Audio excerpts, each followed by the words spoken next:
Assalamualaikum warahmatullahi wabarakatuh.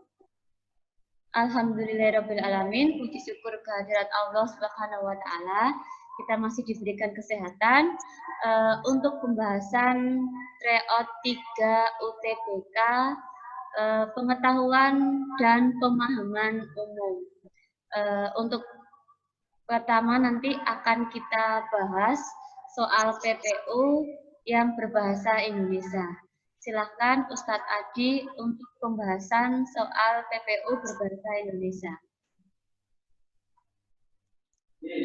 Terima kasih. Assalamualaikum warahmatullahi wabarakatuh. Anak-anak kelas 12 yang insya Allah siap untuk UTBK, kita tiba di pembahasan TO 3 PPU ya, yang pada kesempatan kali ini saya diberikan amanah untuk kemudian bisa menemani anak-anak sampai kepada pembahasan yang pada kali ini. Ya, langsung kepada soal yang ada, di situ sudah ada bacaan. Dan sebelum kepada soal nomor 1, secara keseluruhan bisa saya sampaikan anak-anak pada TO kali ini pembahasan atau soal yang tampil banyak terkait dengan 1, sinonim, 2, terus kemudian terkait dengan istilah, dan itu pastinya bersumber kepada KBBI. Ya, kita langsung loncat ke nomor 1. Bisa anak-anak baca di situ. Pertanyaannya adalah tentang kata eksploitasi yang kalau anak-anak bisa baca di paragraf ada di paragraf ketiga. Ya, yang diinginkan dalam pertanyaan ini adalah kata eksploitasi ini berlawanan makna atau yang biasanya kita sebut sebagai antonim. Ada istilah eksplorasi, restorasi, pemerasan, pendayagunaan, atau penguasaan di jawaban opsi yang E.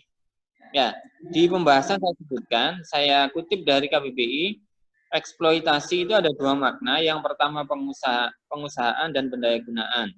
Kemudian makna yang kedua pemanfaatan untuk keuntungan sendiri, pengisapan, pemerasan tentang tenaga orang. Dan yang bisa diantonimkan itu adalah pemanfaatan untuk keuntungan sendiri. Itu dilawan artikan dengan kata restorasi. Setelah dikeruk keuntungannya, kemudian pemulihan kembali keadaan. Nah, maka dari itu untuk kalimat soal nomor 1 ini kata eksploitasi berlawanan makna atau beda lawanan arti dengan kata restorasi, jawaban yang B. Silakan dilanjut selanjutnya. Ya, kemudian soal nomor 2 ini mengacu pada paragraf pertama. Ya, yang ditanyakan lebih spesifik pada bentuk ide pokoknya. Ide pokok, saya yakin anak-anak masih ingat beberapa pembahasan pada saat kita bertemu di bimbel-bimbel di kelas dan seterusnya. Ketika ada pertanyaan tentang ide pokok, satu hal yang harus diketahui anak-anak adalah menentukan terlebih dahulu pada paragraf itu penjelasan apakah induktif atau deduktif. Ketika induktif berarti anak-anak bisa mendapati kalimat utamanya berada di awal, dan sebaliknya deduktif kalimat utamanya berada di akhir. Di dalam kalimat utama itu nanti akan terkandung sebuah ide pokok dari paragraf yang penjelasan itu. Ya, pembahasannya atau yang saya tuliskan di bawahnya itu paragraf pertama teks tersebut merujuk pada pola pengembangan sebab akibat. Maaf, kebalik, akibat sebab. Jadi kalau saya kembalikan kepada bentuk deduktif induktif, paragraf ini lebih kepada bentuk deduktif. Kalimat utamanya berada di awal dan ide pokoknya yang terkandung adalah musnahnya tambak bandeng, yaitu jawaban yang A. Selanjutnya,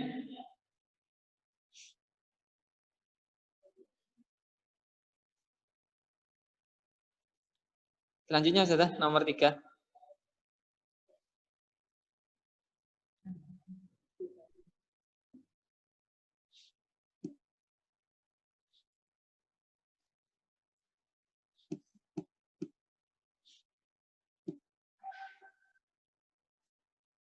Ya, ini seperti yang saya katakan di awal tadi bahwa beberapa pertanyaan itu mengacu pada bentuk kata. Ya, sama seperti nomor 3 ini, kata yang tepat untuk menggantikan kata konkret pada paragraf 3. Kata yang dapat menggantikan berarti kata yang semakna. Atau istilah kita itu adalah kata yang bersinonim. Ya, sama maknanya. Bukan sama kata, tapi sama maknanya. Kata konkret di sini, apakah bisa disepadankan dengan makna kata suram, buram, valid, evident, atau gelap? Sudah tertandai di situ, kata konkret di sini disamakan dengan kata evident, yang maknanya adalah jelas atau nyata. Bagaimana dengan kata gilap, kata valid? Gilap di sini diartikan sebagai kata yang bermakna bersih atau bercahaya. Ya, beda dengan kilap. Ya, mengilap itu beda dengan gilap, karena gilap ini kata sifat. Oke, kemudian kata valid atau yang biasa kita pahami, kata valid ini bermakna sahih atau benar. Ya. Jadi untuk nomor 3 ini jawaban yang semakna dengan kata konkret adalah evident. Jawaban yang D. Monggo. Ya, kembali kepada pertanyaan bahwa yang diminta adalah pemaknaan. Jadi kalau kita kaitannya dengan kosakata, kita harus merujuk kepada KBBI. Senyampang kita masih belajar, jangan kemudian anak-anak untuk canggung, untuk merasa berat untuk membuka KBBI online. Sama seperti di sini, kata emisi memiliki beberapa makna. Tapi di akhir pertanyaan ada kata kecuali. Berarti beberapa makna yang tidak sesuai. Untuk pembahasannya, saya kutip makna dari kata emisi itu ada 4 makna: pancaran, pemancaran, pengeluaran, sampai pengeluaran mata uang logam yang tidak terkait dengan pancaran cahaya. Jadi ada makna yang terkait dengan istilah apa ya namanya? Ada istilah ekonomi di situ yang 3 dan 4, ada istilah yang non ekonomi. Yang tidak semakna dengan kata emisi, selain kata pancaran, pemancaran, obligasi, dan seterusnya, itu adalah kata pembiasan. Kata pembiasan dengan pancaran beda makna. Dan itu tidak, kata pembiasan itu bukan merupakan makna lain dari kata emisi. Sehingga untuk nomor 4 ini jawabannya ada di jawaban yang C. Silakan. Ya, untuk nomor 5 dan sampai nomor 8 ini kita mengacu kepada bentuk bacaan yang berbeda. Untuk nomor 5, silahkan pertanyaannya, Ustaz Endah.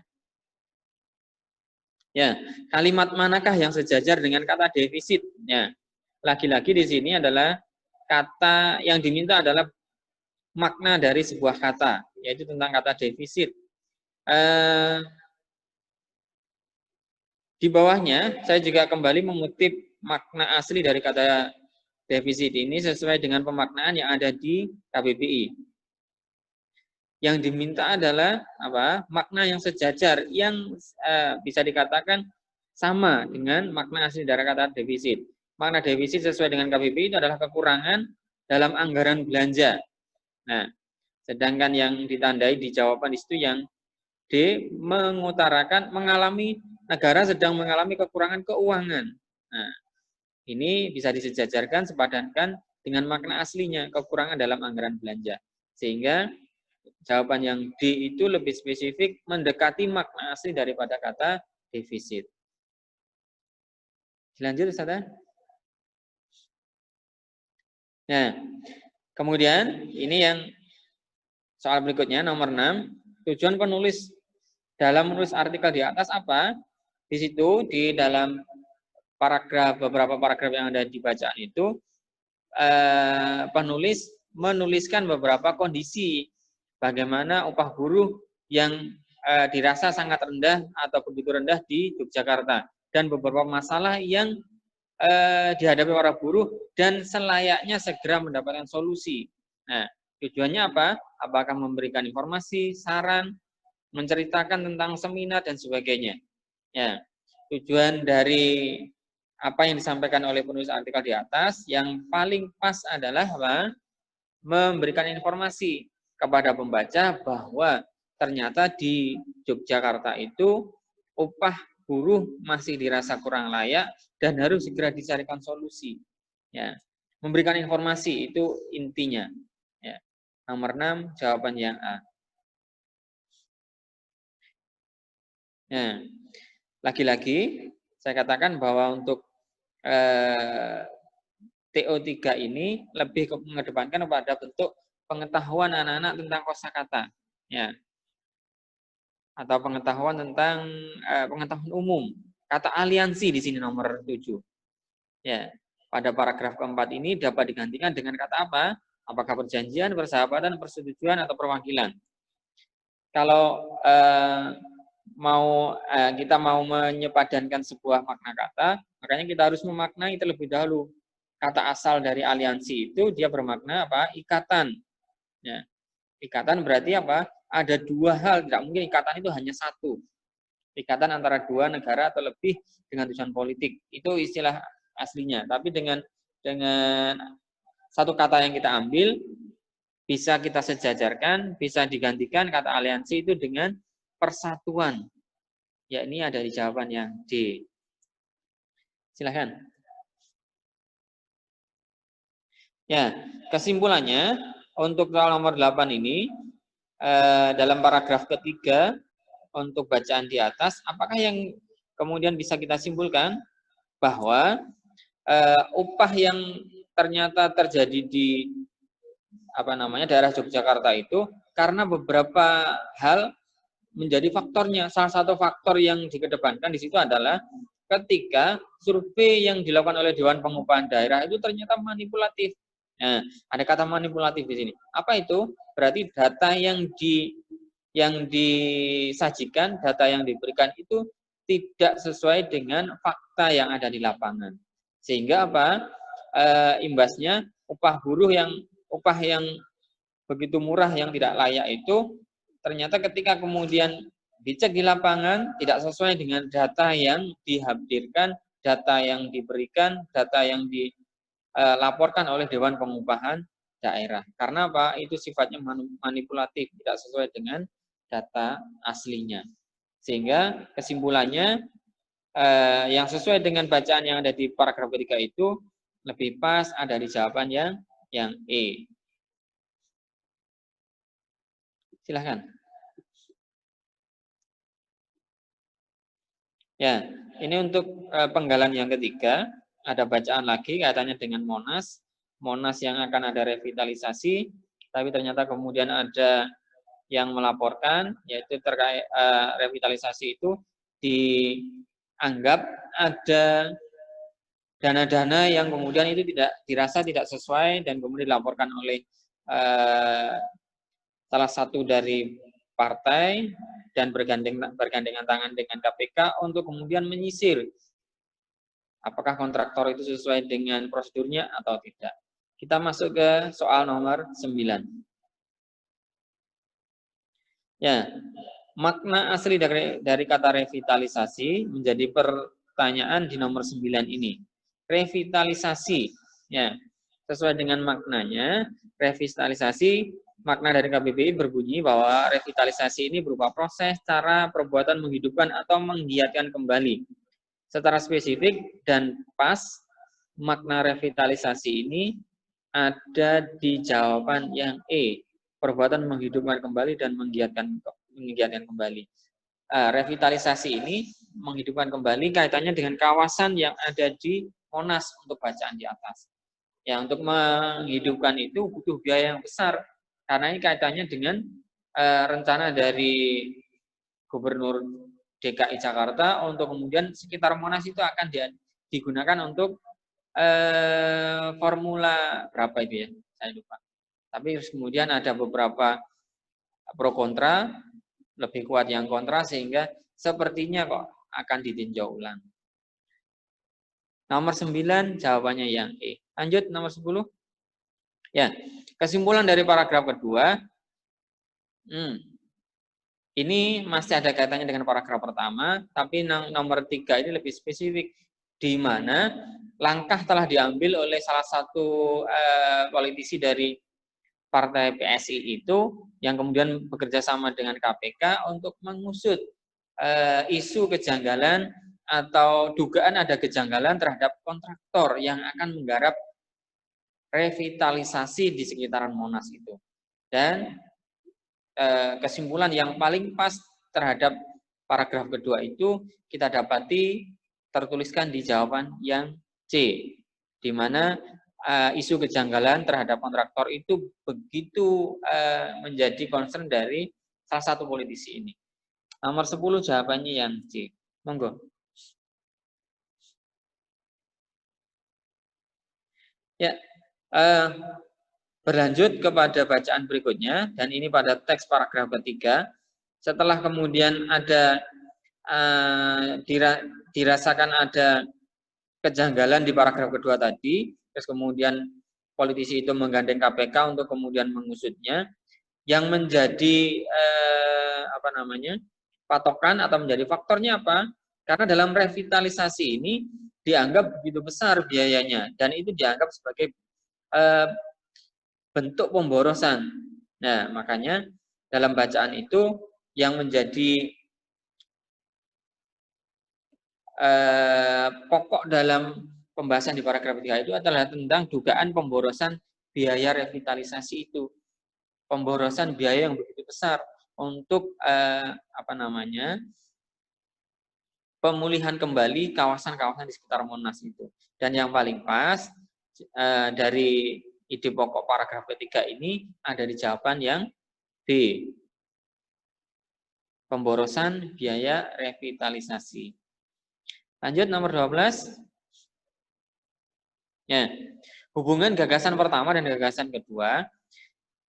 Pertanyaan di nomor 12 ini, paragraf pertama adalah menyajikan masalah. Masalahnya tentang apa? Ide-ide utamanya ada di situ. Sedangkan paragraf kedua itu menjelaskan tentang apa yang disebutkan di gagasan utama di paragraf pertama. Idenya adalah tentang revitalisasi dan biaya begitu besar. Terus kemudian di gagasan kedua menjelaskan lebih rinci, menjelaskan penjelasan lanjutan dari paragraf pertama, di mana dalam paragraf kedua itu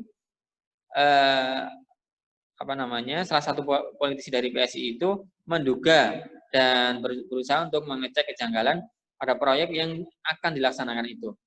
Biayanya besar, revitalisasi di sekitar Monas itu, sampai kemudian agar lebih legal dan lebih dirasa menguatkan, politisi dari PSI itu berusaha untuk menggandeng KPK untuk mencegah dalam tanda kutip bisa terjadinya pemborosan biaya terhadap revitalisasi itu. Ya, jadi hubungan gagasan paragraf pertama dan kedua itu adalah yang tertera, tertulis di jawaban yang C, bahwa paragraf kedua itu merupakan penjelasan lanjutan dari paragraf pertama. Ya, itu saya rasa untuk pembahasan TO3 untuk yang terakhir untuk hari ini. Semoga anak-anak bisa mendapati sedikit pencerahan. Kalaupun kemudian ada hal-hal yang perlu ditanyakan, saya siap untuk memberikan diskusi, memberikan jawaban atau semampu saya. Silahkan bisa dihubungi kapanpun, insya Allah saya siap. Ya. Sekian dari saya Indah. Terima kasih. Assalamualaikum warahmatullahi wabarakatuh. Warahmatullahi wabarakatuh. Terima kasih Ustaz Adi. Ya, kalau kita simak tadi pembahasan untuk PPU soal berbahasa Indonesia, sepertinya lebih mudah untuk kita pahami ya. Mudah-mudahan nanti di soal UTBK untuk soal PPU yang berbahasa Indonesia juga seperti itu. Ya, kita lanjutkan soal PPU yang berbahasa Inggris. Nanti akan langsung dibahas oleh Ustadz Isbusi dan Ustazah Eni. Untuk beliau berdua, saya persilahkan. Pada kesempatan kali ini kita akan melakukan pembahasan TREO 3, pengetahuan umum. Kepada Ustaz Isbusi, dipersilahkan. Terima kasih Ustazah Eni atas kesempatan yang diberikan saya kali ini. Sebelum kita mulai, Bismillahirrahmanirrahim. Assalamualaikum warahmatullahi wabarakatuh. Barakallahu semua bagi anak-anak saya yang menyaksikan video YouTube ini, pembahasan bahasa Inggris di tryout yang ketiga di SMA Hikmah Surabaya. Mudah-mudahan ini akan mendatangkan keberkahan buat kita semua, khususnya bagi kalian yang ingin meraih impian untuk bisa keterima di jalur UTBK. Dan yang kedua, mudah-mudahan apa yang kita bahas menjadi dinilai di mata Allah sebagai bentuk ikhtiar, sehingga syarat untuk mencapai sebuah tujuan selain berdoa, ikhtiar, dan juga setelah melaksanakan semua itu adalah tawakal ala Allah. Baik, kita masih menuju kepada pada pokok pembahasan kali ini. Selalu saya ingatkan bahwa pada saat membahas sebuah teks, bahwa 5 jenis teks itu selalu menjadi acuan, menjadi dasar untuk memahami teks seperti ini. Nah, kita melihat pada judulnya saja, di situ ada kata The Voyage, ada kata The Voyage of Ferdinand Magellan. Artinya dia berbicara tentang seseorang, tentang tokoh. Nah, sudah bisa dipastikan ini adalah teksnya adalah biografi. Nah, salah satu makna dari biografi itu adalah dia berbicara, kalau di UTBK kecenderungannya berbicara tentang great deeds atau great idea, gagasan-gagasan hebat atau temuan-temuan hebat dari seorang tokoh. Nah, saya yakin kalau kalian melihat pada teks yang ada di situ, ketika mulai melihat bagaimana seorang voyage atau seorang petualang dan seorang Ferdinand Magellan yang melakukan petualangan yang luar biasa. Nah, saya yakin kalian sudah membaca itu.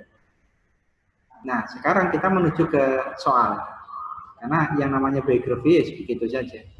Nah, pada soal seperti ini, soal seperti ini pada dasarnya memang tidak perlu terlalu banyak membaca teks kalau misalnya seperti ini ya. Di sini kata kuncinya di soal ini adalah attitude. Attitude. Apa itu attitude? Yaitu apa sikap seorang tokoh yang ada di situ. Ada tokoh yang ada di situ yang namanya Magellan itu terhadap sailing. Attitude-nya seorang Magellan, seorang tokoh yang begitu hebat, seorang petualang hebat. Nah, dikisahkan di paragraf di situ kalau kalian melihat bagaimana dia sangat konsisten dengan petualangan dia untuk mencari sebuah temuan-temuan baru, sehingga bisa dipastikan maka attitude yang dari seorang tokoh yang bernama Magellan itu, seorang petualang itu adalah jawabannya D, persisten.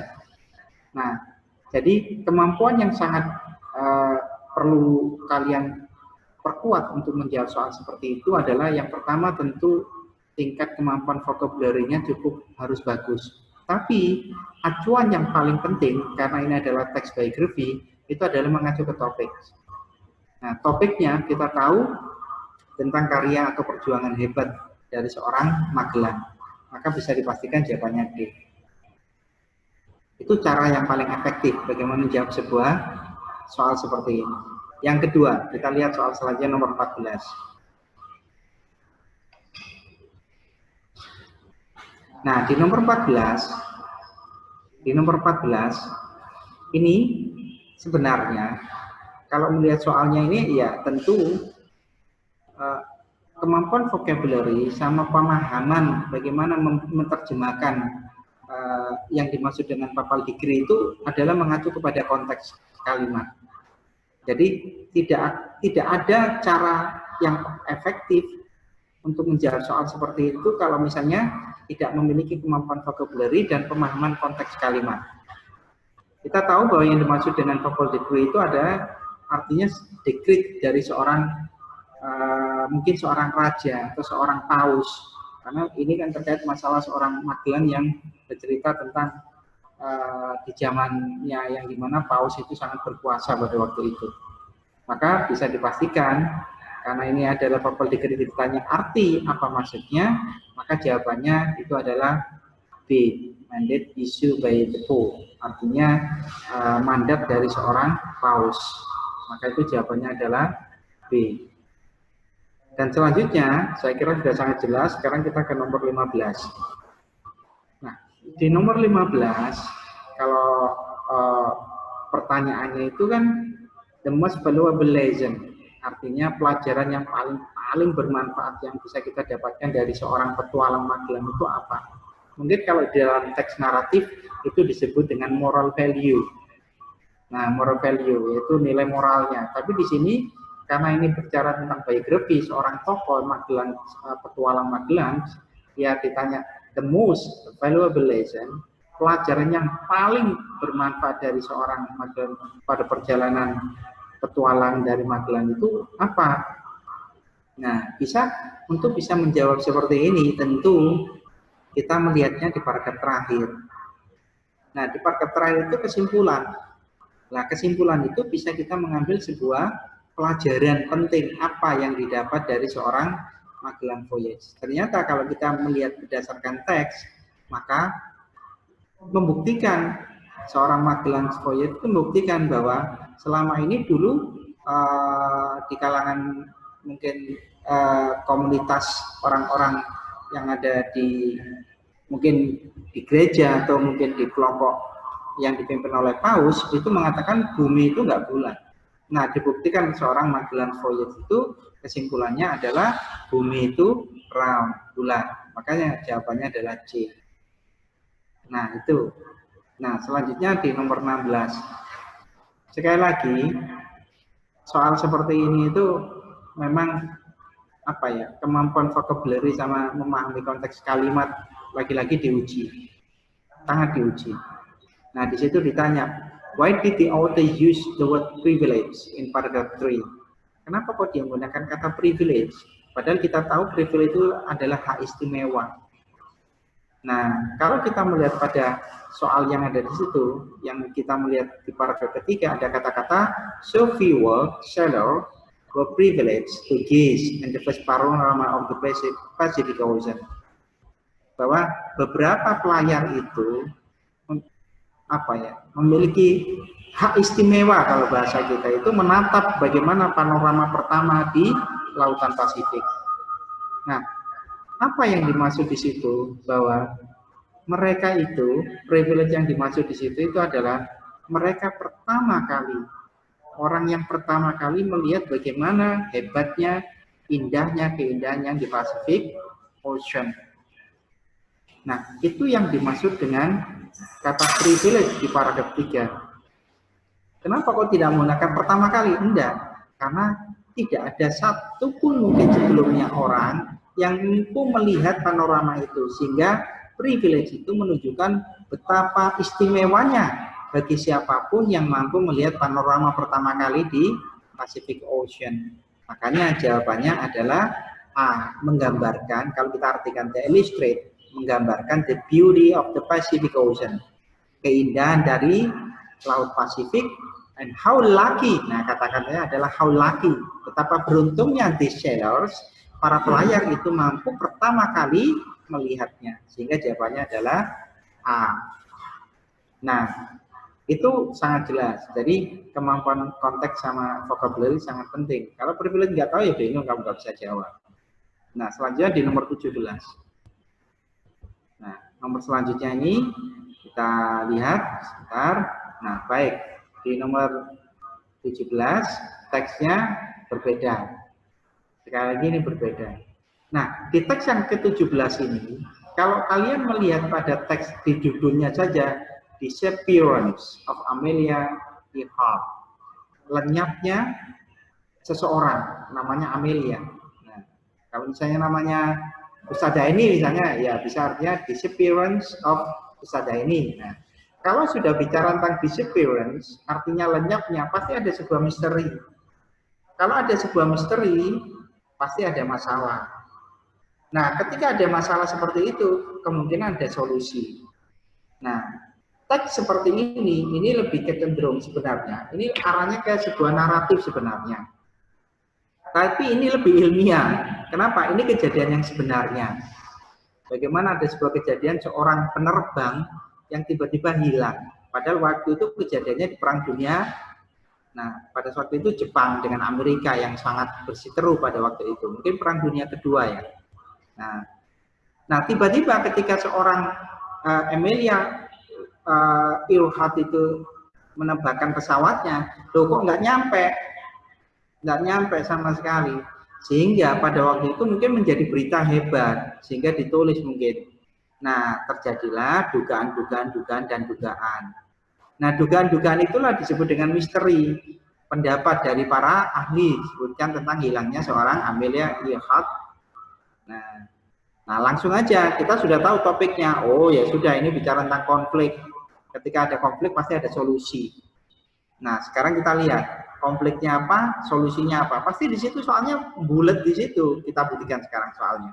Kita lihat ke nomor 17. Oke, kalau nomor 17 seperti ini, ya nggak perlu mau teks sih. Sama, sekali lagi kemampuan vocabulary sama pemahaman konteks kalimat sangat diuji. Nah, grisly itu artinya apa? Determining dengan apa? Kalau kita melihat grisly itu kan artinya sesuatu yang mengerikan. Nah, grisly itu artinya mengerikan. Nah, makanya jawabannya itu adalah horrible. Horrible itu sama dengan grisly, mengerikan. Nah, kalau misalnya beruang grizzly, oh bukan sih, bukan beruang grizzly ya. Biru. Oke, selanjutnya just joke. Do not be angry. Nah, nomor 18. Nah, kalau nomor 18 sama, kemampuan vocabulary sama, konteks kalimat ini seperti ini. Mudah-mudahan saja UTBK nanti keluarnya kayak begini. Tinggal ditebak saja kemampuan vocabulary yang menentukan ya. Nah, lihat itu. Apa itu fuselage itu? Nah, ini nggak ngerti artinya ya orang iso. Ternyata fuselage itu artinya badan pesawat. Nah, sudah jawabannya A. Gak mau dibahas apa lagi? Ini nggak ngerti arti nih. Ya terserah kamu gunakan apa. Prediksi apa? Mau gawe apa? Mau dikit subhanallah. Ternyata kok yakin fuselage itu domain body ya sudah A. Ini nggak bisa cara apanya, cara memahami secara triknya, cepatnya mungkin nggak ada. Selanjutnya, oke, nah ini baru isinya. Kita lihat saja, kita melihat artinya pertanyaannya sudah sangat jelas. Why was it assumed?